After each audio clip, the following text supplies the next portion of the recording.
To the discussion zone.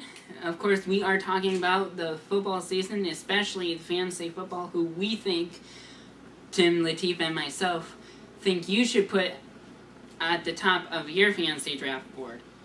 So, we would... Now, Tim, we talked about quarterbacks, we talked about running backs, we talked about the wideouts. Yeah. Now it's time for the tight ends. Yeah. Tight end wise, consistent, season in, season out. I love Jason Witten in Dallas.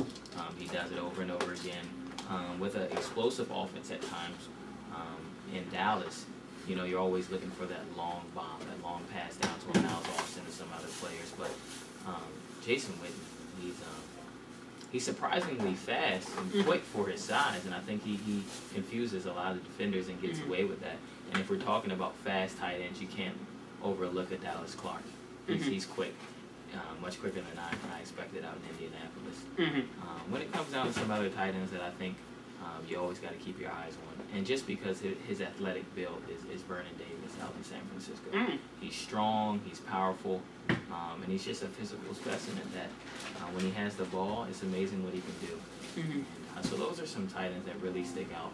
It's surprising that after all these years, we go through these different discussions with tight ends, and time again, Tony Gonzalez is always, you know, at the top. Yeah. And so kudos to him, you know, for what he does and staying in shape. Well, with him, he really didn't get much publicity with Kansas City. Yeah. He's getting a little bit more in Atlanta, but he's definitely still under the radar. Not like in Antonio Gates or of recent name, Jermichael Finley of Green Bay. Yeah. I think we pretty much almost covered the top 7 there. Zach Miller out in Oakland, of course, he's not getting much PR, but he's definitely another tight end to look at. And of course, like I said, we mentioned Antonio Gates, who just signed that 5-year extension.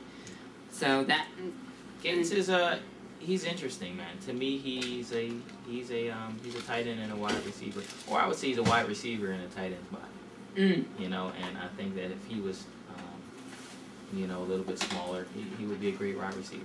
But him being at tight end, who can guard him? Yeah. You know, I feel like if you put a safety on him, they're too small. If you put a linebacker, they're too slow. And so Phillip Rivers just has a great target. Yeah, that's true. Okay, now we're going to round it out with team defenses, and surprisingly, in my opinion, the Jets lead that. Yeah, and you know, Mikey, after this, I don't think it's a surprise. You know, they finished the season strong with a rookie quarterback last year, Sanchez. I feel like the defense is what carried them. That's the reason they got to the playoffs. That's the reason they won as much as they did, because of the defense. You look at Darrelle Revis, a shutdown corner, made Ocho Cinco change his name back to Chad Johnson. He's just a solid. When you can have a corner like that, you can do anything you want on defense. You know, you're able to change some things around because you got a guy that's able to say, "I'll take your best. I'll take your best player, and I'll lock him up." And that allows the other players to play their position the way they're supposed to play it. They're not out of position. They don't have to look back and say, "I wonder if he got him." You know, they know that a player like Revis has him. So. And you mentioned about Ocho Cinco having to change his name back to Chad Johnson. I thought that was a legal system. Well, he told him this is what Ocho Cinco says. He says, if Darrelle Revis shuts me down again, I'm changing my name back. He shut him down. I don't know why his name is still Ocho Cinco. Probably because the legal system didn't want him to change it. They should have never let him change it to Ocho Cinco. It's not right. Yeah. Another special teams and defense that doesn't surprise me that they're up this high. Actually, 2 of them, the Packers and the Eagles. Right. I mean, time and time again, the Eagles have always had a strong defense, a very strong defense, and that's what they're known for. The Packers, I think they have good defensive backs, and they're really athletic, and they're fast defense. A team that I'm so happy to see in the top 10, in which we see year and year again, is the Baltimore Ravens. You know, Ed Reed is one of the big names for the. I think we should take a stat and see if Ed Reed has more touchdowns than receivers. He intercepts the ball, he takes it back, and he scores. And I'm positive he has more touchdowns than some wide receivers have. Let me see if we can find. We would have to get that for the next. Oh yeah. Try to see if we can figure that out. But I mean, it's so wonderful to see. He picks the ball off, and he's not content. He makes up in his mind, I'm going to do my best to get it in the end zone. So the Ravens are. It seems like they are dedicated to their defense. They interchange people. I mean, we remember the days back to Trent Dilfer and that championship team that won because of defense, game after game. And you can't, forget the center and pillar of their defense, Ray Lewis. Of course, he's getting older, but when he's on the field, you know where he's at, and you always got to be accountable for him. He's still that dominant lineman that they're to watch out for. Great linebacker, he is. So, I think that we've covered pretty much everything in the way of fantasy. Now, I want to get your take on who you think might get to the playoffs this year. Well, you got to go with the teams that we're used to.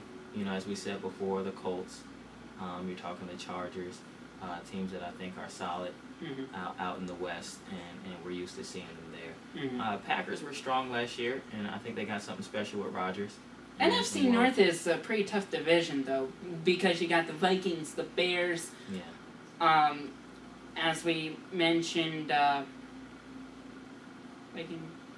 there's Packers and Lions. Yeah.